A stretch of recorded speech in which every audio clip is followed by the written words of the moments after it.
எல்லோருக்கும் வணக்கம். இந்த படத்தில் என்னுடைய பங்கு என்ன அப்படிங்கிறத விட இங்கே இருக்கிற எல்லாரும் என் வாழ்க்கையில் எப்படி ஒரு பங்காக இருந்திருக்காங்க அப்படிங்கிறத ஃபஸ்ட்டு சொல்ல ஆசைப்பட்றேன். நான் ஸ்டார்டிங் வித் சஞ்சய், ஒரு பாலச்சந்தர் சாரோட சினிமாட்டோகிராஃபரோட லோகநாதனோட பையன். ஸோ நான் முதல்ல கன்னடத்தில் ஆக்ட் பண்ணது அவரோட கேமரா முன்னாடி தான். கன்னடம் தெரியாமல் நான் கஷ்டப்பட்டு அதற்கு பின்னால் கன்னடத்தில் நிறைய படங்களில் எனக்கு பேரும் புகழும் கிடைச்சதெல்லாம் இருந்தாலும் ஃபஸ்ட்டு படத்தில் என்ன சகிச்சுக்கிட்ட உங்கள் அப்பாவுக்கும் ஈரங்கி சர்மாவுக்கும் கேபி சாருக்கும் என்னோட நன்றி. அடுத்தது இவங்கெல்லாம் இந்த படத்தில் இருக்காங்க, அவங்கள பற்றி அப்புறம் சொல்கிறேன். பா விஜய் இந்த படத்தோட ரைட்டர். நான் வழக்கமாக தெலுங்கு ஷூட்டிங், கன்னடா, மலையாளம்லன்னா ஒரு நோட் புக்கெல்லாம் எடுத்துகிட்டு போயிட்டு எழுதுவேன். தமிழ்னு வந்தோடனே ஒரு கர்வம் வந்துடும், நம்ம தாய்மொழி இதுக்கு விட்டு கூட தேவையில்லை அப்படின்னு. ஆனால் இவரோட டைலாகை பார்க்கும்போது தான் அதில் இருந்த உணர்ச்சிகள், அதில் இருந்த அந்த பரிமாணங்கள் எல்லாம் பார்க்கும்போது கொஞ்ச நேரம் அதை பார்த்துட்டு அதுக்கப்புறமா சொல்லணும் அப்படின்னு தோணுச்சு. ஏன்னா அவ்வளோ ஆழமாக இருந்தது. நடிக்கும்போதும் சரி, படம் பார்க்கும்போதும் சரி, ரொம்ப நாளைக்கு அப்புறம் பிரமாதமான டைலாக்ஸை நான் இந்த படத்தில் தான் பார்த்தேன். ரொம்ப இதை பற்றி சத்யராஜ் எனக்கு படம் பார்த்துட்டு என்கிட்ட பேசிகிட்டு இருந்தார். உங்ககிட்டலாம் சொன்னார் என்னன்னு தெரியல, கிட்டத்தட்ட ஒரு 45 நிமிஷம் பேசியிருந்தார். அப்படி இருந்தது ஹாசினி, இப்படி இருந்ததுமா, இப்படி இருந்ததுன்னு ரொம்ப நேரம் பேசிகிட்டு இருந்தார். உங்கள் டைலாக் பற்றியும் அப்புறம் அந்த பொண்ணு ரம்யாவை பற்றியும் ரொம்ப பேசிகிட்டு இருந்தார் அவர். ஸோ அதனால் உங்கள் 2 பேருக்கும் என்னுடைய வாழ்த்துக்கள். அது மட்டும் இல்லை, எங்கள் என்ஜிஓவுக்கு ஒரு ஆந்தம் இருக்குது, அதை எழுதினது அவர் தான். ஒரே ஒரு தடவை கேட்டேன், எனக்கு எழுதி கொடுங்க. நாம் ஃபவுண்டேஷனுக்கு ஒரு நாம் என்ற இடம், எண்ணம், தனிமரம், நாம் என்று உயர்வோம் அனைவரும். அதனால அவங்க எல்லாரையும் பற்றி பேசணும். நான் என்னை பற்றி பேசி ஒரு பிரயோஜனமும் இல்லை. கலா மாஸ்டர் என்ன ரஜினி சார், விஜயகாந்த் அண்ட் சத்யராஜோட ஆட வச்ச ஒரே டான்ஸ் மாஸ்டர். அது மட்டும் இல்லை, அடுத்த ரோல் என்னன்னா, நான் டைரக்ட் பண்ண படத்தில் இந்திராலா அவங்க தான் கொரியோகிராஃபர். அதுக்கப்புறம் 2015 நாங்கள் ஒரு டான்ஸ் ட்ராமா பண்ணும்போது நான் அவங்ககிட்ட கேட்டேன், நான் அந்தரத்தில் தொங்கணும் அப்படின்னு கேட்டேன். எனக்கு அப்போ கிட்டத்தட்ட 55 வயசு இருக்குன்னு நினைக்கிறேன். 55 வயசில் என்னை அந்தரத்தில் தொங்க விட்டு என்னோட சேஃப்டி. அது மட்டும் இல்லை, அவங்கள்ட்ட இருக்கிற நல்ல குணத்தை நான் சொல்லணும். சினிமா இண்டஸ்ட்ரியில் இந்த டான்ஸ் ட்ராமா அப்படின்றப்போ பட்ஜெட் பெருசாக இருக்காது. அதனால நாங்கள் 4 டான்சர்ஸ் போகிறதுக்கே பட்ஜெட் இருக்காது ஃப்ளைட்டில். அப்போ கலா சொல்லுவாங்க, நான் இல்லாமல் நீங்கள் அந்த ஆந்திரத்தில் தொங்கக்கூடாது, அதனால் ஃப்ளைட் டிக்கெட் நானே போட்டு வரேன் அப்படிம்பாங்க. அவ்வளோ பெரிய தாராளமான மனசு கலைஞர்களுக்கு இருக்குது அப்படிங்கிறத எல்லாரும் தெரிஞ்சுக்கணும். ஸோ கலா, தேங்க்யூ ஸோ மச். அந்த மேலே தொங்கும்போது மற்ற டான்சர்ஸ், கிளாசிக்கல் டான்சர்ஸ் யார் குச்சிப்புடி, பரதநாட்டியம், அவங்க மோகினி ஆட்டம்லாம் நடுங்கிட்டு இருப்பாங்க. பட் இவங்க மட்டும் தைரியமாக அதெல்லாம் நான் பார்த்துக்கிறேன்னு என் உயிரை காப்பாற்றின கலாக்கு நன்றி. வைஜி மகேந்திரா சாருக்கும் சுரேஷ் கிருஷ்ணாக்கும் அப்புறம் வரேன். சமுத்திரக்கனி சார், நீங்கள் பாலச்சந்தர் சாரோட ஸ்கூல்லேருந்து வந்தவங்க. நீங்கள் டைரக்ஷன்லேயும் சரி, டெலிவிஷனில் நீங்கள் டைரக்ட் பண்ணதும் சரி, அதெல்லாம் நாங்கள் ரொம்ப ரசித்து பார்த்துருக்கோம். இப்போ உங்களுடைய வளர்ச்சி ஒரு நடிகனாக பார்க்கும்போது ரொம்ப பெருமையாக இருக்குது. ஏன்னா யோசிக்கிற நடிகர்கள் இருக்கும்போது அவங்கள பார்க்குறதே ஒரு சுகம்தான். நாங்கள் சொல்லுவோம் கார்ட்போர்ட் ஹீரோஸ்னு. கார்ட்போர்ட் ஹீரோஸ் கிடையாது, எல்லா பரிமாணமும் இருக்கிற ஒரு திங்கிங் ஆக்டராக நீங்கள் இருக்கிறது எனக்கு ரொம்ப சந்தோஷம். தேவா சார், ஆசையில் உங்களோட சாங்ஸை மறக்கவே முடியாது. எங்களோட ப்ரொடக்ஷன் ஒரு ஒரு ஒரு வித்தியாசமான ஒரு ஒரு டைமென்ஷன் உங்களோட பாடல்களில் அந்த படத்தில் இருந்தது. அது ரொம்ப சந்தோஷப்பட்டோம். அது மட்டும் இல்லை, அமிர்தவர்ஷினி அப்படிங்கிற கன்னட படத்தில் அவரோட பாடல்களை கேட்கணும். அதில் நானும் ரமேஷ் அரவிந்தன், சரத்பாபு ஆக்ட் பண்ணோம். ஒரு பாட்டும் மணியாக இருக்கும். இப்போவும் நான் பெங்களூருக்கோ போனால் துந்துரு அப்படின்னு சொல்லுவாங்க அந்த பாட்டு. நான் பாடுற அந்த பாட்டை கொடுத்த உங்களுக்கு நன்றி. இந்த படத்தில் உங்களோட மியூசிக் அபாரம்னா ரொம்ப அபாரமாக இருக்குது. அண்ட் சமுத்திரக்கனி சார், உங்களோட பர்ஃபார்மன்ஸும் ஃபஸ்ட்டு டே என் கூட தான் அவருக்கு. அவர் என்னை பார்த்து பயப்பட வேண்டிய தேவையில்லை, ஏன்னா நான் உங்களோட ஃபேன். அந்த டயலாகை நீங்கள் புரிஞ்சுக்கிட்டு அந்த நடிக்கிற அந்த விதம் இருக்குது பாருங்கள், அதை ரசிச்சுக்கிட்டே இருக்கலாம். ஏன்னா அவர் கிட்ட போய் ஒரு சின்ன ஸ்டூடெண்ட் மாதிரி சுரேஷ் கிருஷ்ணா கேட்டுப்பாரு, அண்ணே இதை இப்படி பண்ணிக்கலாமா, அண்ணே அதை அப்படி பண்ணிக்கலாமான்னுட்டு. ரொம்ப நாளாச்சு அதெல்லாம் பார்த்து, அந்த மாதிரி நடிக்கிறதெல்லாம் பார்த்து. அண்ட் இந்த படத்தில் நான் படம் பார்த்துட்டதுனால சொல்கிறேன், அதில் ரொம்ப ஒரு 1, 2, 3rd person அப்படியே ஆம்னி ப்ரெசண்ட்டாக இருக்கிறது நீங்கள் தான் இந்த படத்தில். ப்ரொடியூசர் உங்களுக்கு நன்றி. இவ்வளோ நல்ல படத்தை நீங்கள் வந்து அப்பப்போ தான் உங்களை பார்ப்போம். ரொம்ப எதுலேயுமே நீங்கள் வந்து டாமினேட் பண்ணவே இல்லை. நீங்கள் இவ்வளோ நல்ல கதையை எடுத்து படமாக எடுக்கணும் அப்படின்னு நினச்சேன். உங்களுக்கு என்னுடைய நன்றி. தலைவாசல் விஜய் வந்து என்னோட ரைட்டிங்கில் ஆக்ட் பண்ணியிருக்காரு, எங்களோட ப்ரொடக்ஷன்லேயும் ஆக்ட் பண்ணியிருக்காரு. இப்போ என் பக்கத்துலேயே ஆக்ட் பண்ணும்போது அந்த சுகம் வந்து ரொம்ப சந்தோஷமாக இருந்தது. நாங்கள் ரொம்ப என்ஜாய் பண்ணோம். ஒரு ஹாலிடே மாதிரி இருந்தது. சம்டைம்ஸ் அதுதான் சந்தோஷம். இது வந்து பெய்டு ஹாலிடே நமக்கெல்லாம் இல்லை. ஸோ ஒரு சந்தோஷமாக இருந்தது. அண்ட் ஜெயபிரகாஷ் இதுதான் ஃபஸ்ட் டைம் நான் வந்து உங்களோட ஒரு படத்தில் கூட, பட் காம்பினேஷன் இல்லைனாலும் ரொம்ப இம்பார்ட்டண்ட்டான ஒரு கேரக்டர். ஐ ஆல்வேஸ் தாட் ப்ரொடியூசரோட டென்ஷன்லாம் விட்டு சந்தோஷமாக கேமரா முன்னாடி இருக்காரு அப்படின்னு நினச்சிக்கோங்க. இவரோட படத்தை எல்லாம் பார்க்கும்போது வெரி நைஸ். இந்த ஃபிலிமில் ரம்யா, யூ ஆர் ஃபேண்டாஸ்டிக். எவ்வளோ கஷ்டமான டைலாக் பா விஜய், ரொம்ப அநியாயம் உங்களுக்கு கொடுத்த டைலாக் எல்லாம். ரொம்ப டங் ட்விஸ்டர்ஸ், அதுக்கப்புறம் லெங்தி டைலாக்ஸு. அப்புறம் சுரேஷ் கிருஷ்ணா ஒரே ஷாட்டில் பண்ணலான்பாங்க. பாட்டு பாடணும், தாளம் போடணும், முறைக்கணும், காலை தூக்கி வைக்கணும். நாங்கள் 2 பேரும் வேறு பார்த்து என்னடா தப்பு கண்டுபிடிக்கலான்னு வைஜி வைத்தியரா பார்த்துட்டே இருப்பார். நானும் பார்ப்பேன். நேற்று வந்த சிறு பெண்ணே என் முன்னாடி நடிக்கிறாயான்ற மாதிரி இல்லை சொல்கிறேன். அப்படி தான் உங்களுக்கு தோணி இருக்கும். ஆனால் ரொம்ப அனாயாசமாக அதை தான் சத்யராஜ் கிட்டத்தட்ட ஒரு 40 நிமிஷம் நீங்கள் okay, Y G Mahendra okay, Samuthirakani okay, நான் ஓகே, இந்த பொண்ணு என்ன போட்டுது அப்படின்னாரு. அவ்வளோ நல்லா நடிக்கிறாங்க.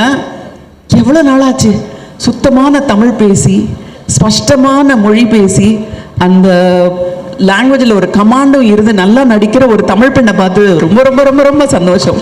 So to all the other people also my thank you. நீங்களாம் இல்லைன்னா இந்த படம் நடந்தே இருக்காதுன்னு சொன்னாங்க. உங்களுக்கு என்னுடைய நன்றி. And coming to Suresh Krishna, ரொம்ப சுகமான அனுபவமாக இருந்தது அவர் கூட ஒர்க் பண்ணுறது. அவர் வந்து சிந்து பைரவியில் அசிஸ்டன்ட் டைரக்டர். இப்போ பாலச்சந்தர் கிட்ட நாங்கள் வாங்கியிருக்கிற எங்களை வந்து நல்லா கசரத்து வாங்குறதெல்லாம் பார்த்தார் அவர்.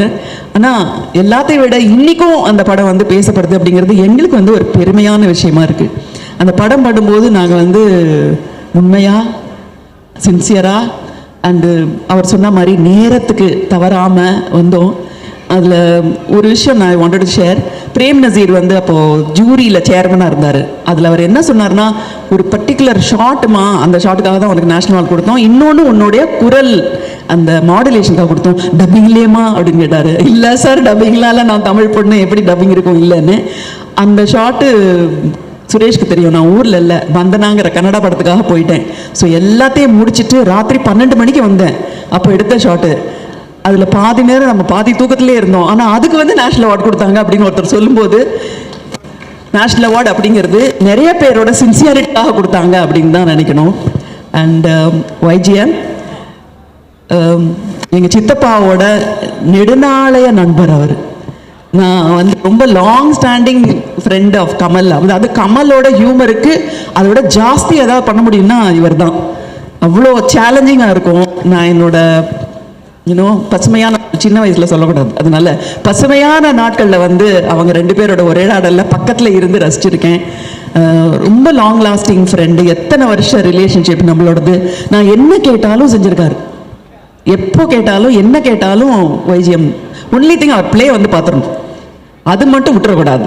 அது ஃபஸ்ட்டு 10 ஸ்டேஜ் பண்ணுறதுக்குள்ளே வந்து பார்க்கணும், இல்லைனா கோவந்துடும். என்ன நீ எப்போ கேட்டாலும் இங்கே இருக்க, ஹைதராபாத் போயிருக்கேன், அங்கே போகிறேன், ஒழுங்காக என் பிள்ளையை வந்து பாருன்னு. நான் அந்த சாரு கேசியை 2 தடவை பார்த்துருக்கேன். ஒரு தடவை எங்கள் அப்பா அம்மாவோட பார்த்தேன், இன்னொரு தடவை மணியோட பார்த்தேன். அப்போ வந்து எனக்கு ஒன்றும் தெரியவே தெரியாது, இதில் நம்மளோட பங்கு ஏதோ இருக்க போகுது அப்படிங்கிற ஒரு ஐடியாவே கிடையாது எனக்கு. 2015 நான் வந்து ஃபோன் பண்ணேன் வைஜிஎம்க்கு. நான் பிளே டைரக்ட் பண்ண போகிறேன்னு அவர்கிட்ட இருந்து தைரியமாக கேட்டேன்.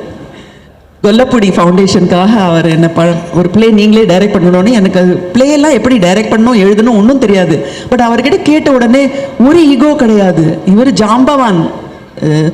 இது மேடை உலக பொறுத்த வரைக்கும் ஒரே ஒரு யோசிச்சு, நான் நாளைக்கு சொல்கிறேன்னு கூட சொல்லலை, அவர் பண்ணலாமா அப்படின்னாரு.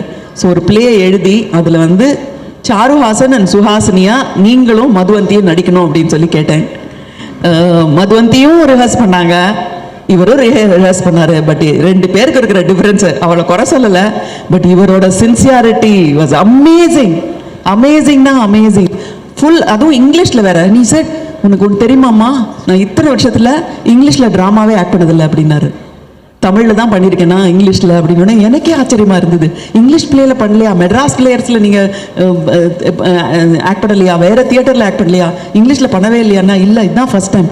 ஆனால் ரொம்ப அனாயாசமாக, ரொம்ப ஈஸியாக, ரொம்ப கம்ஃபர்டபுளாக, கொஞ்சம் கொஞ்சம் எங்கள் அப்பாவே ஞாபகப்படுத்திக்கிட்டு அவர் எப்படி பேசுவார், இவ்வளோ ஃபாஸ்ட்டாலாம் நான் பேசக்கூடாது, ஸ்லோவாக சொல்லணும், ஜோக்கு சொல்கிற மாதிரி இருக்கக்கூடாது, அப்படி தான் உங்கள் அப்பா சொல்லுவார்னு உள் வாங்கி அவர் அது நாங்கள் வந்து வித் ஸ்க்ரீன் அண்ட் சினிமாவையும் ட்ராமாவையும் கம்பைன் பண்ணி பண்ணோம். ரொம்ப ரொம்ப ரொம்ப ரொம்ப அழகாக பண்ணி கொடுத்ததுக்கு நான் இவ்வளோ நாள் நன்றி சொல்லியிருக்கேனான்னு தெரில. இந்த மேடையில் நான் உங்களுக்கு வந்து ஒரு பெரிய நன்றி சொல்லணும். ஒரு கலைஞனோட அந்த சின்சியாரிட்டியை பார்க்கும்போது நமக்கு கிடைக்கிற சந்தோஷம் வேறு எதுலேயுமே கிடைக்காது. ஸோ அப்படிப்பட்ட வைஜிஎம் வந்து எனக்கு ஃபோன் பண்ணி பார்க் ஹயட்டில் அப்போ தான் வந்து தெலுங்கு டைலாக் படிச்சுட்ருக்கேன். அடுத்த நாள் காலையில் ஜட்ஜு இவ்வளோ பெரிய வண்டி பெருசாக பேசணும் படிச்சுட்டு இருக்கும்போது ஒரு ஃபோன் வந்தது. அப்போ சொன்னார், ஹாசினி குயிக்காக முடிச்சிடுறேன், ஏன்னா நீ பிஸியாக இருப்பேன்னு நினைக்கிறேன், சாரு கேசியை வந்து நாங்கள் படமாக எடுக்க போகிறோம், சுரேஷ் கிருஷ்ணா டைரக்ட் பண்ணுறாரு, அந்த பாக்யம்ன்ற ஒய்ஃப் கேரக்டரை நீ நடிக்கணும் அப்படின்னாரு. எனக்கு ஒரு நிமிஷம் அதில் ஃபுல்லாக அங்கிங்கனாதபடி எங்கும் வியாபித்திருந்தது இவர் தானே, மற்ற கேரக்டர்லாம் எனக்கு ஒன்றும் ஞாபகமே வரலையே, இதில் எந்த கேரக்டர் போட சொல்கிறாருன்னு எனக்கு தெரியல. ஆனால் அவர் கேட்ட உடனே நான் வந்து சரின்னு தான் சொன்னேன். ஏன்னா எனக்கு நோ சொல்லாத வைஜிஎம்முக்கு நான் எப்படி யோசிக்கிறேன்னு சொல்லலாம், அது எப்படி வந்து அது வந்து தர்மமே இல்லை. அதனால நான் வந்து சரின்னு சொன்னேன். அதுக்கப்புறம் சுரேஷ் கிருஷ்ணா தான் அப்படி ஒரு கேரக்டர் இருக்கா, எனக்கு மறந்தே போயிடுச்சு அப்படின்னு சொன்னேன். ஏன்னா அவ்வளோ he was dominating the entire stage. இந்த சினிமாவில் அது வராது அவ்வளவா, அந்த லிப் மூமெண்ட் கொடுப்பார் பாருங்க ஸ்டேஜில், இட் வாஸ் ஃபென்டாஸ்டிக். ஒரு 5-6 பாட்டு இருக்கும்ல சுதா, அதில் அந்த கரெக்ட் டைமிங், நம்மளாம் ஆர்டிஸ்டாக இங்கே மிஸ் பண்ணுவார் அங்கே மிஸ் பண்ணுவாருன்னு பார்ப்போம், கரெக்டாக அந்த ஆலாப்பனையும் சரி ஸ்வரமும் சரி பியூட்டிஃபுல்லாக பண்ணுவார். ஸோ அவர் தான் எனக்கு வந்து he was like dominating and he was omnipresent there in the playல. அப்புறம் அந்த ரோல் பண்ணணும் அப்படின்னு சொன்னோன்னே Suresh said and it was such a wonderful wonderful wonderful experience. ஒரே ஒரு விஷயம் சொல்லி மட்டும் முடிச்சிடுறேன். ஒரு முக்கியமான சீனில் பையன்கிட்ட ஏதோ திட்டுற மாதிரி இருக்கும். நான் வந்து இந்த ஜென்சி டிரெக்டர்ஸ் கேட்குற மாதிரி நேர வந்து வாயை மட்டும் அசைச்சு டைலாக் சொன்னேன். அவர்கிட்ட, என்னடா அவனுக்கு அறிவே இல்லையா, என்ன இது கொஞ்சம் கூட இப்படி பண்ணுறிய, துரோகி நீ, உங்கள் அப்பாவை பற்றி ஒன்றுமே தெரியலன்னு தனியாக கூப்பிட்டு, என்ன ஹாசினி கண்ணில் எக்ஸ்பிரஷனே இல்லை, நீ என்ன நடிக்கிறன்னு கேட்டார் என்கிட்ட. சுத்தமாக எக்ஸ்பிரஷனே இல்லை கண்ணில் என்னன்னு எனக்கு ஒரே சந்தோஷமாக இருந்தது.